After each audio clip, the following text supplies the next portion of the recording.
October 24, 1944. Dawn over Leyte Gulf, Philippines. The carrier USS Essex pitches gently in the swells, her flight deck slick with spray and morning dew. Ensign David McCampbell stands beside his F-6F Hellcat, running through his pre-flight checks with hands that betray no tremor, despite the fact that this is his first carrier launch into actual combat. The air smells of aviation fuel and salt water, and the peculiar metallic tang that comes before violence. Around him, the deck crew swarms with practiced efficiency. Handlers pushing aircraft into position, ordnance men doing final checks on ammunition belts, plane captains wiping down canopies.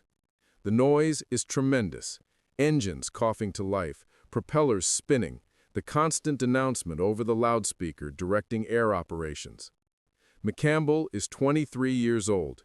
He graduated from the Naval Academy only 18 months ago, received his wings 6 months ago, joined Fighting Squadron 15 3 months ago. His total combat flight time is 0 hours, 0 minutes. He has never fired his guns at an enemy aircraft. He has never been shot at. He has never even seen a Japanese plane except in recognition training films. The other pilots in his squadron, veterans who survived the Marianas turkey shoot, who have multiple kills painted beneath their cockpits, treat him with the casual condescension reserved for replacements who probably won't survive their first engagement. They call him new fish. They make jokes about saving his seat in the ready room. They give him advice that is equal parts genuine and hazing. Don't follow a zero into a turn. Don't fixate on your target. Don't forget to breathe. Don't get killed. McCampbell listens to all of it with a mild expression that reveals nothing. He does not tell them that he has spent the past 6 months studying gun camera footage from every major engagement since Midway. He does not mention that he has flown 312 practice hours in the Hellcat, more than any other pilot in the replacement pool, that he volunteered for every training sortie until the instructors told him to stop because he was making the other students look bad. He does not explain that he has a pilot's logbook filled with notes on deflection shooting, on energy management, on the performance envelope of the F-6F versus every Japanese fighter in service. He simply nods, thanks them for their advice, and continues his preparations. The mission brief was straightforward: combat air patrol over the invasion fleet at Leyte Gulf. The Japanese are expected to throw everything they have at the landings: carrier strikes, land-based bombers, kamikaze attacks. American radar has already detected large formations approaching from the west. Every available fighter is being scrambled. McCampbell's division, 4 Hellcats, is assigned to the outer defensive ring, 60 miles west of the fleet. They are the first line of defense. If Japanese aircraft break through them, American ships will die. McCampbell climbs into his cockpit, settles into the seat, straps in with the practiced motions that have become muscle memory. The crew chief appears on the wing, helps him connect his radio leads and oxygen hose, gives him a thumbs up. McCampbell returns the gesture. He runs through his startup checklist: fuel mixture rich, propeller full increase, throttle cracked, magnetos on. He signals the plane captain. The Kaufman starter cartridge fires with a bang. The propeller jerks. The Pratt & Whitney R2800 engine catches with a roar that McCampbell feels through his entire body. 18 cylinders, 2,000 horsepower, the sound of American industrial might condensed into a single radial engine. The launch officer signals. McCampbell releases brakes, advances throttle, feels the Hellcat surge forward. The deck rushes beneath him, the bow approaches, and then he is airborne, the Hellcat dropping slightly off the deck before the big engine pulls him into a climb. He retracts his landing gear, forms up on his section leader, climbs to 20,000 feet with the rest of the cap formation. Below him, the Philippine Sea spreads like hammered pewter. Above, the sky is clear, except for scattered clouds. Visibility unlimited. Perfect conditions for what is about to happen. At 0647 hours, the radio crackles. Bandits! Bandits! Bearing 270, Distance 40 miles, altitude 15,000, count 70 plus. All fighters engage. 70 Japanese aircraft. McCampbell does the math. His cap has 16 Hellcats, better than 4-to-1 odds against them. His section leader, Lieutenant Commander Rushing, a veteran with 11 kills, keys his radio. Stay tight. Check your 6. Don't chase into the weeds. New fish. You stick on my wing and do exactly what I do. McCampbell acknowledges. His heart rate, which he has been monitoring through conscious effort, is elevated but steady. His hands are dry on the stick. His vision is sharp. He feels no fear, only a kind of crystalline focus that makes every detail vivid. He switches his master armament switch to on. 6.5 caliber machine guns, 2,400 rounds total, enough to destroy any aircraft that crosses his sights. All he needs is opportunity. The Japanese formation appears at 0651 hours, still 20 miles out, visible as dark specks against the horizon. They were approaching in a loose gaggle, no tight formation, no apparent coordination. McCampbell identifies the types, Zeros mostly, but also some Oscars and what looks like several Tonys. Mixed units, probably drawn from multiple airfields, thrown together for this attack. Not the elite carrier pilots of 1942, but the replacements Japan has been feeding into the meat grinders since Midway. Pilots with 100 hours of training, flying on minimal fuel, knowing they probably won't return. Rushing leads the division into a high-side attack, using altitude advantage to dive on the Japanese formation. Standard tactics, boom and zoom, use the Hellcat's superior speed and diving performance, engage and disengage before the Zeros can bring their maneuverability to bear. McCampbell follows, maintaining position on Rushing's wing, watching the distance close. 2 miles, 1 mile, half a mile. Close enough to see individual aircraft, to distinguish types, to pick targets.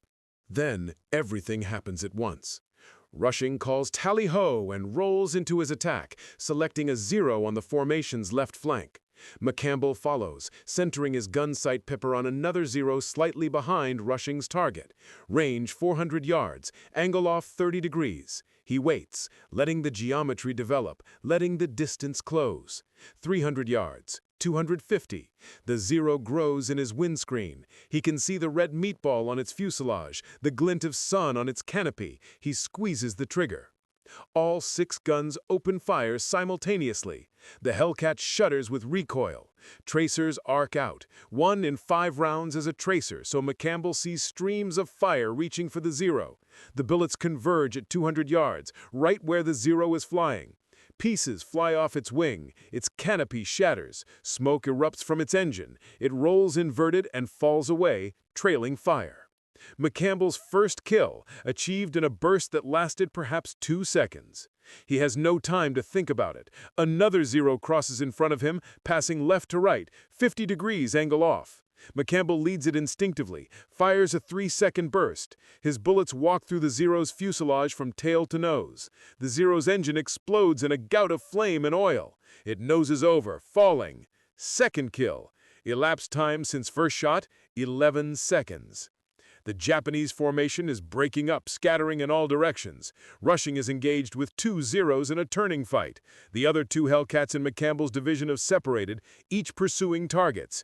McCampbell finds himself momentarily alone in a sky full of enemy aircraft. He should be afraid. He should be overwhelmed. Instead, he feels like he has been waiting for this moment his entire life. A 0 makes the mistake of passing beneath him, perhaps thinking the Hellcat above is engaged elsewhere. McCampbell rolls inverted, pulls through, dives on the 0 from its 6 o'clock position.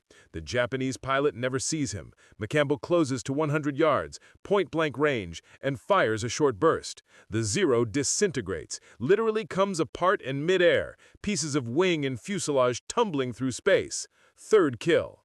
Time, 97 seconds since first shot. 2 more 0s appear ahead, flying in formation, apparently unaware that their formation is being destroyed around them. McCampbell approaches from below and behind, the Hellkite's dark blue camouflage making it difficult to spot against the ocean. He selects the trailing Zero, closes to 150 yards, fires. The Zero catches fire immediately, falls away. Fourth kill. McCampbell shifts his aim to the lead Zero, which has finally realized it is under attack, and begins a hard turn to the left. McCampbell does not follow the turn. He has learned from the gun camera footage that chasing a Zero into a turn is how American pilots die. Instead, he uses his superior speed to extend ahead, then pulls up into an Immelman turn, reversing his direction and gaining altitude simultaneously. When he rolls out, the Zero is below him, no longer turning, but diving for the deck, trying to escape. McCampbell follows, keeping his energy advantage, diving at a steeper angle than the Zero, closing the distance. The Zero pulls up hard, trying to force an overshoot. McCampbell anticipates this, throttles back slightly, extends his dive brakes, a technique not in any manual but which he has practiced endlessly. His closure rate decreases just enough that he stays behind the Zero as it pulls up. He centers his pipper, leads slightly for deflection, fires. The burst is perfect. Bullets shred the Zero's cockpit and engine. It rolls onto its back and falls, trailing pieces. Fifth kill. McCampbell checks his watch. 7 minutes and 15 seconds have elapsed since he fired his first shot. He has just achieved ace status in his first combat engagement. Around him, the sky is emptying. The Japanese attack has been broken. Burning aircraft are falling toward the sea. The surviving Japanese planes are fleeing west, pursued by Hellcats. McCampbell's ammunition counter shows he has fired less than 800 rounds, about one-third of his total load. His fuel is good. His engine is running smoothly. He has not been hit once. He forms up with Rushing, who has 3 kills of his own. Rushing's transmission is professional, but McCampbell can hear the undercurrent of disbelief. "New fish. Confirm your count." "5 destroyed," McCampbell replies, keeping his voice flat. There is a pause. Then, "Outstanding. Let's head home." The flight back to the carrier takes 28 minutes. McCampbell uses the time to analyze his performance, identifying 3 mistakes he made, hesitating on his second shot, allowing too much angle off on his third engagement, and overshooting slightly on his fourth kill. He makes mental notes for correction. By the time he traps aboard Essex, he has already internalized the lessons and moved on. The landing is routine. He taxis to his spot, shuts down, and climbs out. The plane captain is staring at him with an expression McCampbell cannot quite interpret. The deck crew is gathering, pointing at his aircraft. McCampbell looks back and sees what they are looking at. His gun ports are blackened from firing. His ammunition counter has been photographed by the crew chief, and there are no holes in his aircraft. 5 kills, no damage taken. In the ready room, the other pilots are waiting. The squadron commander, Commander David McCampbell, no relation, gestures to a chair. Debrief. Everything. Start from first contact. McCampbell provides a detailed tactical debrief, describing each engagement, his decision-making process, his ammunition expenditure, his energy management. He speaks for 18 minutes without embellishment or self-aggrandizement, simply recounting facts. When he finishes, the ready room is silent. Finally, one of the veteran pilots, a lieutenant with 9 kills, speaks. "Where the hell did they train you?" "Same place they trained everyone, sir," McCampbell replies. "Pensacola, then Corpus Christi." "Bullshit," another pilot says, not unkindly. "Nobody flies like that their first time out." But McCampbell had flown like that his first time out, and he would continue to fly like that for the remainder of the war. By the time Japan surrendered, Ensign David McCampbell would have 34 confirmed kills, making him the Navy's second highest scoring ace. He would be awarded the Navy Cross, 2 Distinguished Flying Crosses, and 13 Air Medals. He would survive the war without serious injury, return home to Pennsylvania, and live until 1996, dying quietly at 75. But on that October morning in 1944, he was just a rookie pilot who had done something that shouldn't have been possible, who had achieved in 7 minutes what many pilots never achieved in entire combat tours. And the question that haunted his squadron mates, that naval intelligence officers would study for years afterward, was simple. How?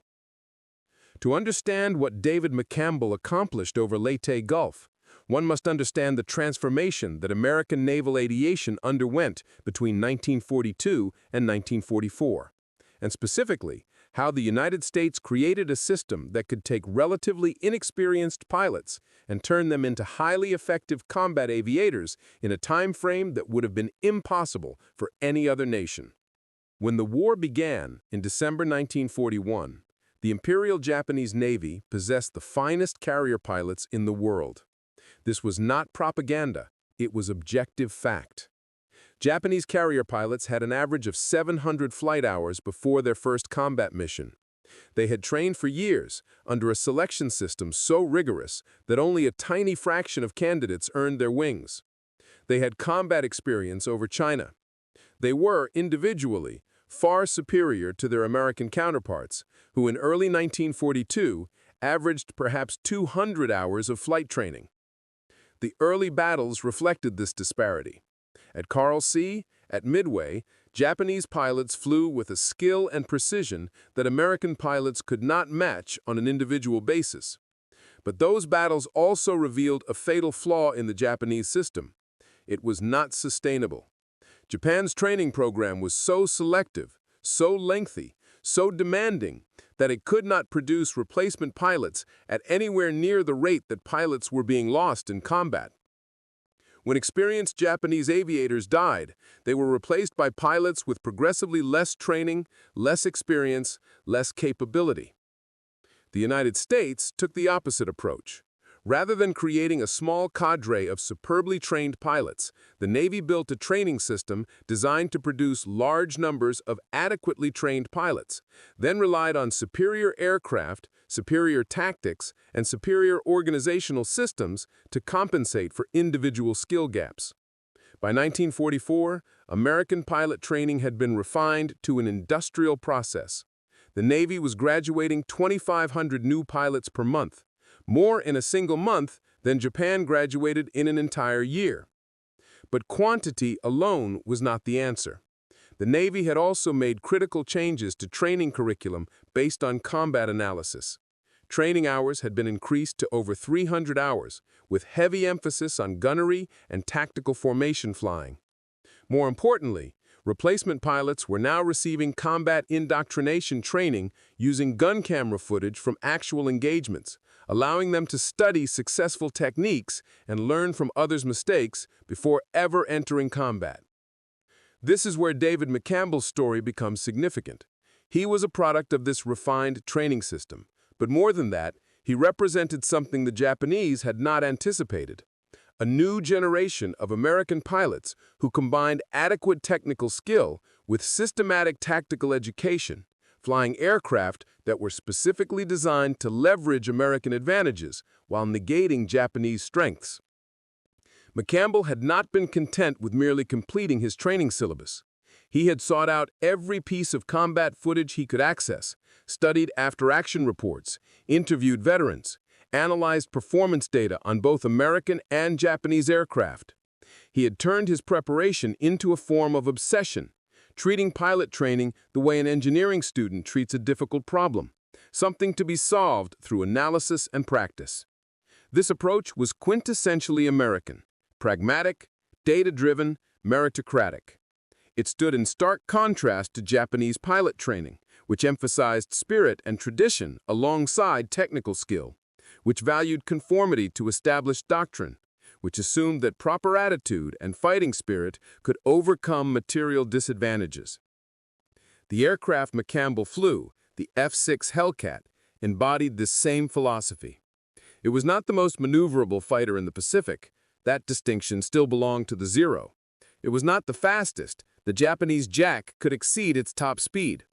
But the Hellcat was designed as a system optimized for the realities of Pacific combat. It could absorb tremendous damage and keep flying. It had superior speed at medium altitudes where most combat occurred. It had outstanding visibility from the cockpit. Most importantly, it was easy to fly, forgiving of pilot error, and enabled even average pilots to survive long enough to gain experience. The Japanese, by contrast, had not significantly improved the Zero since its introduction in 1940. Resource constraints, Industrial limitations and a design philosophy that prioritized performance over survivability meant that the Zero of 1944 was essentially the same aircraft as the Zero of 1941, still maneuverable, still long-ranged, but increasingly vulnerable to the improved American fighters and tactics. This disparity created a paradox that Japanese commanders struggled to comprehend. American pilots were individually less skilled than their Japanese counterparts, at least early in their combat careers, yet American units consistently achieved superior results. The answer lay in systems thinking. The Americans had created an integrated system: training, aircraft design, tactical doctrine, maintenance, logistics, that maximized effectiveness at the organizational level rather than relying solely on individual excellence. McCampbell's 5 kills in 7 minutes demonstrated this principle perfectly. His success was not purely individual heroism or natural talent. It was the result of a pilot who had maximized his preparation, flying an aircraft optimized for his mission, employing tactics developed through systematic analysis of combat data, supported by a logistics system that ensured his aircraft was properly maintained and his guns properly harmonized. When word of McCampbell's achievement spread through the fleet, Japanese intelligence officers initially dismissed the reports as propaganda. 5 kills in 1 engagement by a pilot on his first combat mission. Impossible. It had to be American exaggeration. But as Japanese units submitted their loss reports, the numbers matched. And as similar reports came in from other engagements, American replacement pilots achieving multiple kills, veteran pilots racking up scores that dwarfed anything Japanese aces were accomplishing, Japanese commanders began to realize they faced a problem that had no solution within their existing system. A captured Japanese after-action report from November 1944, translated by American intelligence, included this assessment. Enemy pilot quality continues to improve despite our intelligence indicating minimal training time. This suggests either that our intelligence is inaccurate or that the Americans have developed training methods superior to our own. Additionally, enemy aircraft performance continues to exceed our capabilities. The combination of improved pilot quality and superior aircraft creates conditions where our forces cannot achieve favorable exchange ratios even when we maintain numerical superiority. The report was accurate. By late 1944, American pilots were achieving kill ratios of 10-to-1 or better in most engagements. This was not because individual American pilots were 10 times better than Japanese pilots. Many Japanese veterans still possessed superior dogfighting skills. The disparity existed because the American system could identify effective techniques, disseminate them rapidly to all units, provide aircraft capable of implementing those techniques, and replace losses faster than they occurred. The symbolic object that came to represent this systematic American superiority was not a weapon, but a piece of training equipment: the gun camera. Every American fighter by 1943 was equipped with a camera synchronized to fire when the guns fired, recording each combat engagement. This footage was analyzed by training commands, used to evaluate pilot performance, and incorporated into training curricula for new pilots. McCampbell had spent hours studying this footage before his first combat mission. He had seen hundreds of engagements, watched both successful and failed attacks, internalized the lessons. When he entered combat, he was not flying blind into the unknown. He was applying techniques he had already seen demonstrated, correcting for mistakes he had watched other pilots make. The gun camera had effectively allowed him to gain experience before actually fighting. Japan had no equivalent system. Japanese pilot training relied on direct instruction from veterans, on demonstration and practice, on traditional master-student relationships. It worked well when veterans were available to teach, but as veteran pilots died and were replaced by less experienced instructors, the quality of training deteriorated. There was no systematic way to capture and disseminate combat lessons. No institutional memory beyond what individual instructors happened to know. After the engagement over Lake T Gulf, McCampbell's gun camera footage was analyzed by the squadron intelligence officer, then forwarded to Trainal Command. Within 2 weeks, excerpts from that footage were being shown to new pilots in training, demonstrating proper deflection shooting, energy management, and target selection. McCampbell's techniques, developed through study and refined in combat, became part of the training curriculum for thousands of subsequent pilots. One pilot's experience became the Navy's collective knowledge. This systematization of learning was perhaps the most significant advantage American forces possessed. It turned individual excellence into organizational capability, ensured that hard-won lessons were not lost when individuals died, and created a constantly improving feedback loop where combat experience informed training, which produced better combat performance, which generated more data to improve training further. For Japanese pilots encountering American fighters in late 1944, the experience was increasingly surreal and demoralizing. They were fighting pilots who seemed to know their tactics before they executed them, who avoided their strengths and exploited their weaknesses with uncanny consistency, who flew aircraft they could not catch or outmaneuver, supported by logistics they could not disrupt.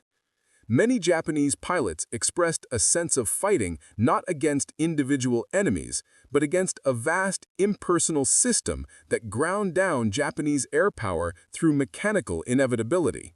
A diary recovered from a Japanese pilot shot down near Leyte included this entry. "The Americans are not better pilots than us, man for man, but there are always more of them. And their new pilots fight like veterans. They do not make the mistakes that new pilots should make. They do not panic. They do not break formation. They shoot accurately from the first burst. It is as if they have fought us before, even when we know they have not. How do you fight an enemy who seems to already know what you will do?" The answer, though the Japanese pilot could not know it, was systematic knowledge transfer. The Americans he was fighting had seen gun camera footage of similar engagements. They had studied Japanese tactics. They had been briefed on common Japanese maneuvers and trained in proper responses. They were not individually more experienced, but they had institutional experience encoded into their training. David McCampbell's achievement over Leyte Gulf was not an aberration. It was the logical outcome of a system designed to produce exactly that kind of result. In the months following that engagement, similar stories emerged across the Pacific. Replacement pilots achieving multiple kills in their first engagements. Average pilots consistently defeating Japanese veterans. American air groups dominating Japanese formations despite comparable or even inferior numbers. The transformation in McCampbell's status within his squadron was immediate and permanent. The nickname "New Fish" was retired. His opinion was sought in tactical planning. When new replacement pilots arrived, he was assigned to provide additional training, passing on his techniques. He flew 217 more combat missions, shot down 29 more aircraft, survived being shot down twice, and never lost a wingman. In December 1944, he was interviewed by a Navy historian collecting data for post-war analysis. The interviewer asked him to explain his success. McCampbell thought carefully before answering. The interview transcript was declassified in 1972. "I don't think I'm an exceptionally gifted pilot," McCampbell said. "I'm probably average in terms of natural ability, but I prepared myself as thoroughly as possible before I entered combat. I studied every engagement I could learn about. I practiced my gunnery until I could hit consistently. I learned the capabilities of my aircraft and the limitations of enemy aircraft. When I finally got into combat, I wasn't surprised by anything. I had seen it all before, at least on film. I just executed what I had practiced." The interviewer pressed, "But 5 kills in your first engagement. That's extraordinary by any measure." "Is it?" McCampbell replied. "I had the best fighter aircraft in the world. I had 6.50 caliber guns that had been properly harmonized. I had enough ammunition for 20 seconds of sustained fire. I had tactical doctrine developed by pilots who had already fought and died learning what works. I had training that incorporated their lessons. I had good visibility, good communications, good formation discipline from my squadron mates. Given all those advantages, 5 kills in one engagement seems like a reasonable outcome. If anything, I feel like I underperformed. I made several mistakes that let targets escape. This response is revealing. McCampbell did not attribute his success to individual heroism or exceptional talent. He attributed it to the system that trained, equipped, and supported him. This was not false modesty, it was accurate analysis. McCampbell was a product of American systematic advantages made manifest. For the Japanese, the implications were devastating. If even average American pilots, properly trained and equipped, could achieve results that Japanese aces struggled to match, then the war was unwinnable. Japanese individual pilot skill, which had been Japan's primary advantage in 1941, had been negated by American systematic superiority. And there was no way for Japan to replicate that system. It required industrial capacity Japan did not possess, organizational flexibility Japan's military culture did not permit, and resources Japan could not access. The contrast between David McCampbell and a hypothetical Japanese equivalent is instructive. A Japanese pilot with comparable natural talent in 1944 would have received perhaps 100 hours of flight training, less than one-third what McCampbell received. He would have had minimal gunnery practice due to fuel and ammunition shortages. He would have flown an aircraft, likely a Zero, that was increasingly outclassed. He would have received tactical instruction based on pre-war doctrine that had not been updated to reflect new realities. He would have been sent into combat with minimal support, expected to achieve victory through fighting spirit and self-sacrifice. That Japanese pilot, despite possibly equal or superior natural ability, would have perhaps a 10% chance of surviving his first combat engagement, and effectively 0 chance of achieving 5 kills. The disparity was not about individual quality. It was about systems, resources, doctrine, and institutional learning, all areas where American advantages were overwhelming and growing. By early 1945, Japanese air commanders were acknowledging this reality in their private communications. A staff assessment from February 1945, captured after the war, stated bluntly, "We cannot compete with American pilot training or aircraft performance. Our remaining option is to maximize the impact of each sortie through special attack methods." This was the genesis of the kamikaze campaign, an implicit admission that conventional aerial combat against American forces was hopeless, that the only way to inflict significant damage was through suicide attacks that traded one Japanese plane and pilot for one American ship. Even this desperate tactic was ultimately negated by American systematic advantages. Radar picket ships detected kamikaze formations at extreme range. Combat air patrols intercepted them before they reached the fleet. Those that penetrated the fighter screen faced concentrated anti-aircraft fire from ships equipped with proximity-fused shells, another technological advantage that made defensive fire far more effective. The kamikaze campaign inflicted painful losses on the U.S. Navy, but it could not alter the strategic outcome. David McCampbell flew his last combat mission on May 14, 1945, escorting B-29 bombers during a raid on Japan. By that point, Japanese air opposition was sporadic and ineffective. The pilots Japan was sending up had minimal training, sometimes as little as 40 flight hours total, and were essentially sacrificial. They flew obsolete aircraft, had no tactical coordination, and were swept from the sky by American fighters with almost contemptuous ease. When McCampbell returned to the United States in July 1945, he was sent on a war bond tour, giving speeches about his experiences. In these speeches, he consistently emphasized the same themes: American industrial power, superior training systems, technological advantages, and the importance of systematic preparation. He downplayed his individual role, always framing his success as the product of collective American advantages. In a speech delivered in Philadelphia in August 1945, shortly before Japan's surrender, McCampbell said, "The Japanese started this war with better trained pilots and excellent aircraft, but they couldn't sustain that advantage. We started with less experienced pilots and inferior aircraft, but we built systems to improve both, and we built those systems faster than the enemy could adapt. That's why we're winning. Not because individual Americans are better warriors, although we hold our own, but because America as a nation is better at learning, better at innovating, better at producing, and better at improving. That's the real lesson of this war." This analysis was prescient. The systematic advantages that McCampbell identified, rapid institutional learning, technological innovation, industrial production, organizational flexibility, would become defining characteristics of American military power for the remainder of the 20th century and beyond. The lessons learned in the Pacific Air War would inform American military doctrine for generations.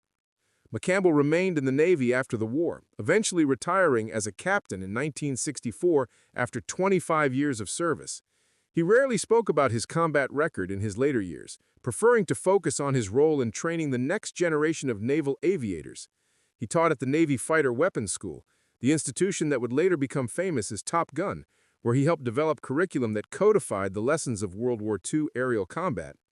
When asked by a reporter in 1982 about being the Navy's second highest scoring ace, McCampbell dismissed it as a historical footnote. What mattered to him, he said, was not individual achievement, but the effectiveness of the system he had been part of. "I got my victories because I had the best training, the best aircraft, the best support, and the best squadron mates any pilot could ask for. That's not modesty, that's facts. And those facts represent what America does better than anyone. We build systems that make our people more effective than they could ever be as individuals."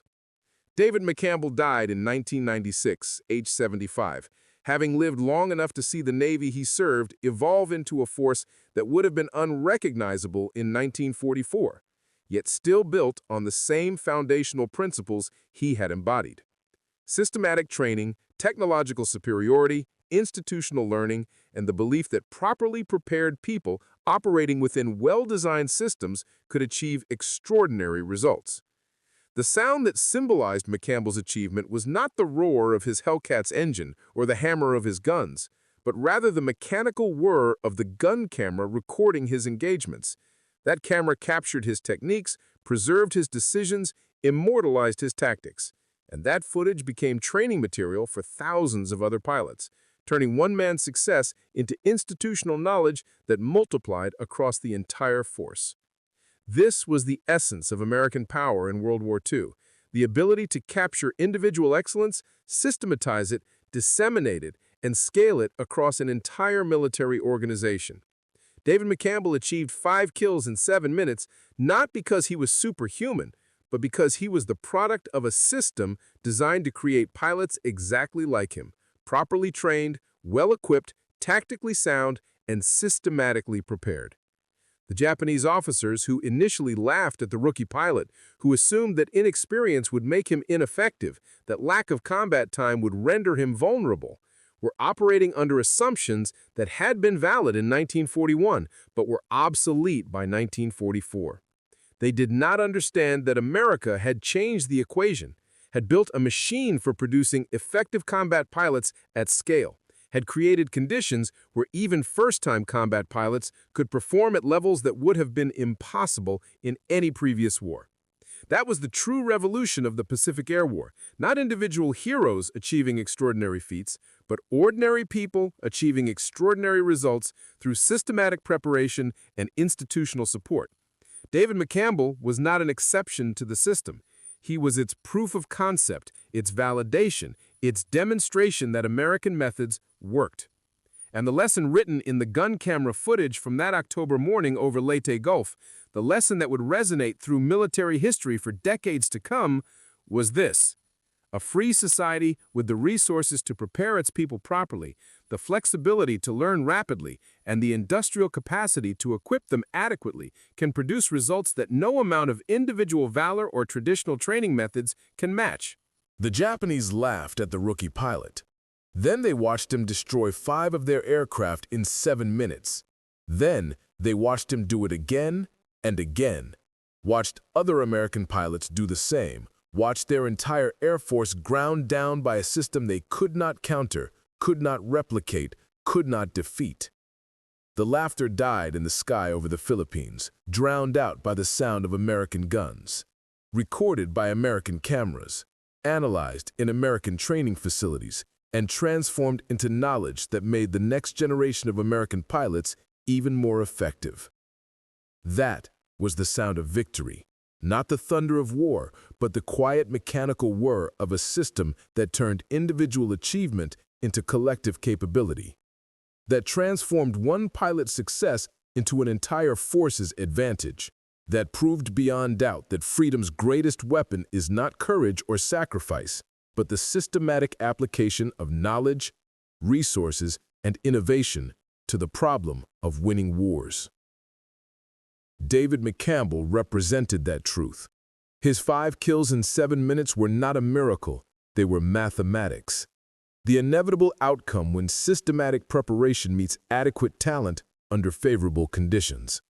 And America, in 1944, had perfected the equation.